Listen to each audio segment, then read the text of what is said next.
জরুরি বৈঠকে সর্বনিম্ন বেসিক ১৬,০০০ টাকা সহ ১০০% অবসর ভাতা বৃদ্ধি।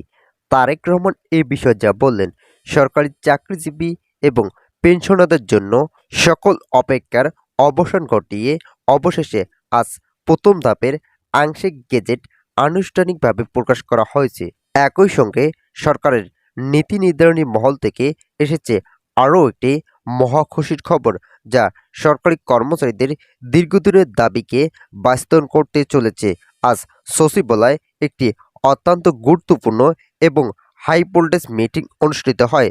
সংশ্লিষ্ট মন্ত্রণালয়ের ঊর্ধ্বতন কর্মকর্তাদের উপস্থিতিতে এই বৈঠক একাধিক গুরুত্বপূর্ণ এজেন্ডা নিয়ে আলোচনা করা হয়।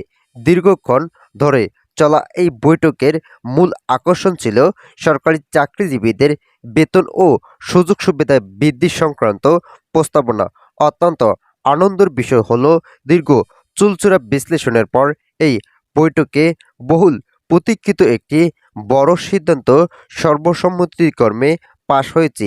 সচিবালয় এই বৈঠক থেকে আসা সবচেয়ে বড় ধামাকাটি হলো, সরকারি কর্মকর্তারা ও কর্মচারীদের ১০০% বেসিক বা মূল বেতন বৃদ্ধির চূড়ান্ত অনুমোদন দেওয়া হয়েছে।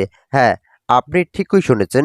বর্তমান বাজার দরের ঊর্ধ্বগতি এবং জীবনযাত্রার ব্যয় সামঞ্জস্য বজায় রাখতে সরকার এই কর্মচারীদের মূল বেতন দ্বিগুণ করার এই ঐতিহাসিক সিদ্ধান্ত গ্রহণ করেছেন। এই অনুমোদনের ফলে সকল স্তরের সরকারি কর্মচারীদের আর্থিক নিরাপত্তা এক লাফে অনেকটাই বেড়ে যাবে। ভিডিওটির এই মুহূর্ত পর্যন্ত এসেও এখন পর্যন্ত যারা আমাদের এই চ্যানেলটি সাবস্ক্রাইব করেনি, তারা অবশ্যই আমাদের এই চ্যানেলটি সাবস্ক্রাইব করে পাশে থাকা বেল আইকনটি অল করে দিন। বেসিক বৃদ্ধির এই মেগা ঘোষণার পাশাপাশি আজ প্রথম ধাপের আংশিক গেজেটও প্রকাশ করা হয়েছে। দীর্ঘদিন ধরে এই গেজেট প্রকাশের অপেক্ষায় দিন গুনেছিলেন হাজার হাজার ভুক্তভোগী ও চাকরি প্রত্যাশী।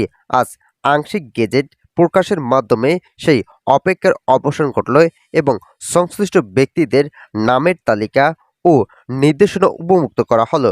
এই প্রথম ধাপের গেজেটে কাদের নাম রয়েছে এবং কারা এর সুফল পাবেন তা নিয়ে ইতিমধ্যে সংশ্লিষ্ট দপ্তরে ব্যাপক তৎপরতা শুরু হয়েছে। সচিবালয় এই জোড়া সিদ্ধান্তের ফলে সরকারি চাকরিজীবীদের মধ্যে আনন্দের বন্যা বয়ে যাচ্ছে। বিশেষ করে ১০০% বেসিক বৃদ্ধি পাওয়ার স্বাভাবিকভাবেই উৎসব ভাতা, বাড়ি ভাড়া এবং অন্যান্য সুযোগ সুবিধাও আনুপাতিক হারে বৃদ্ধি পাবে। অন্যদিকে আজ যে আংশিক গেজেট প্রকাশ করা হলো, তার পরবর্তী ধাপগুলোর কাজও খুব দ্রুত সম্পন্ন করা হবে বলে আশ্বস্ত করেছেন প্রশাসন। ফলে বাকিদেরও আর বেশি দিন অপেক্ষা করতে হবে না।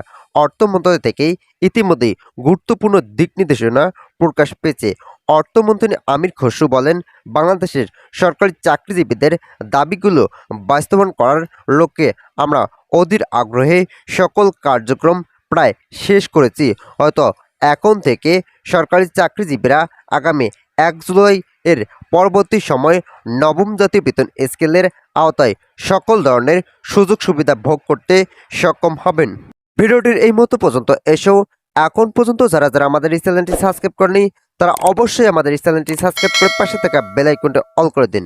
সরকারি চাকরিতে বিরাজমান বেতন বৈষম্য দূর করতে এবং কর্মকর্তারা কর্মচারীদের দীর্ঘদিনের দাবি পূরণের এক অর্থপূর্ণ সিদ্ধান্ত গ্রহণ করেছেন মাননীয় প্রধানমন্ত্রী তারেক রহমান। এখন থেকে সরকারি কর্মচারীদের সর্বনিম্ন বেসিক বা মূল বেতন ১৬,০০০ টাকা বৃদ্ধি করার চূড়ান্ত সিদ্ধান্ত নেওয়া হয়েছে। শুধুমাত্র মূল বেতন বৃদ্ধি নয়, সরকারি কর্মচারীদের জন্য আরও একটি বড় সুখবর নিয়ে এসেছে এই ঘোষণা। বিগত দিনে বন্ধ হয়ে যাওয়া অত্যন্ত জনপ্রিয় এবং আর্থিক সুরক্ষা কবচ হিসেবে পরিচিত সিলেকশন গ্রেড এবং টাইম স্কেল ব্যবস্থা পুনরুদ্ধার করেছেন প্রধানমন্ত্রী তারেক রহমান।